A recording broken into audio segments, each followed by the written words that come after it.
राजकुमारी का घमंड और श्राप। एक समय की बात है। सूर्यनगर नाम के एक साम्राज्य में राजकुमारी चंद्रिका रहती थी। वह अति सुंदर थी, लेकिन अपनी सुंदरता पर अत्यधिक घमंड करती थी। उसका विश्वास था कि दुनिया में उससे अधिक सुंदर कोई नहीं है। वह दूसरों की सुंदरता का मजाक बनाती और अपनी प्रशंसा में मग्न रहती। राजकुमारी का एक मित्र था, राजकुमार वीर। वीर केवल एक श्रेष्ठ योद्धा ही नहीं, बल्कि एक सज्जन और विनम्र व्यक्ति भी था।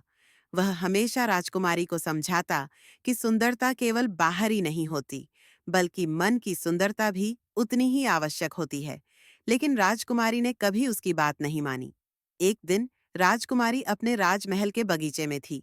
वहां एक वृद्ध तपस्विनी, बूढ़ी सन्यासिनी, आई और राजकुमारी से पानी मांगा। लेकिन घमंडी राजकुमारी ने उनका मजाक उड़ाया और कहा, तुम जैसे बूढ़ों को तो अपना चेहरा तक देखने का मन नहीं करता। तुम्हें क्या जरूरत है सुंदरता की? यह सुनकर तपस्विनी को बहुत दुख हुआ।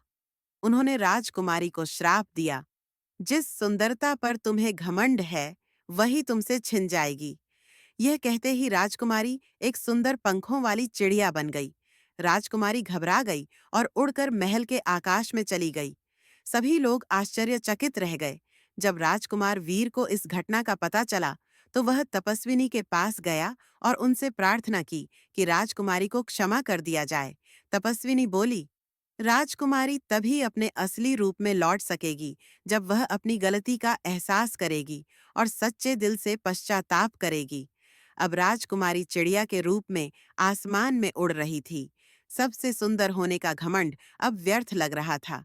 अब कोई उसकी प्रशंसा नहीं करता था। वह अकेलापन महसूस करने लगी।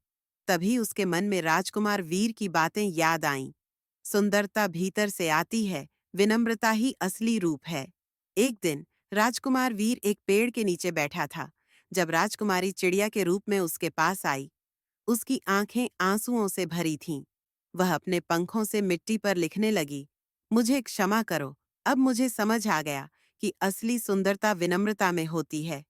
यह देखकर तपस्विनी प्रकट हुई और बोली, तुम्हें अपनी गलती का एहसास हो गया है, अब तुम अपने मनुष्य रूप में लौट सकती हो।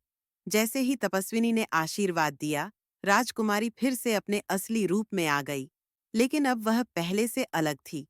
अब उसके मन में घमंड की जगह दयालुता, विनम्रता और सभी के प्रति सम्मान था। राजकुमार वीर और राजकुमारी चंद्रिका सच्चे मित्र बन गए और हमेशा एक दूसरे का सम्मान करने लगे। राजकुमारी ने सीख ली कि सुंदरता केवल देखने की चीज नहीं होती, बल्कि मन की अच्छाई और व्यवहार ही सबसे बड़ा धन होता है। कहानी से शिक्षा। घमंड हमेशा मनुष्य को पतन की ओर ले जाता है। असली सुंदरता बाहरी रूप से नहीं, बल्कि मन की अच्छाई और व्यवहार से होती है।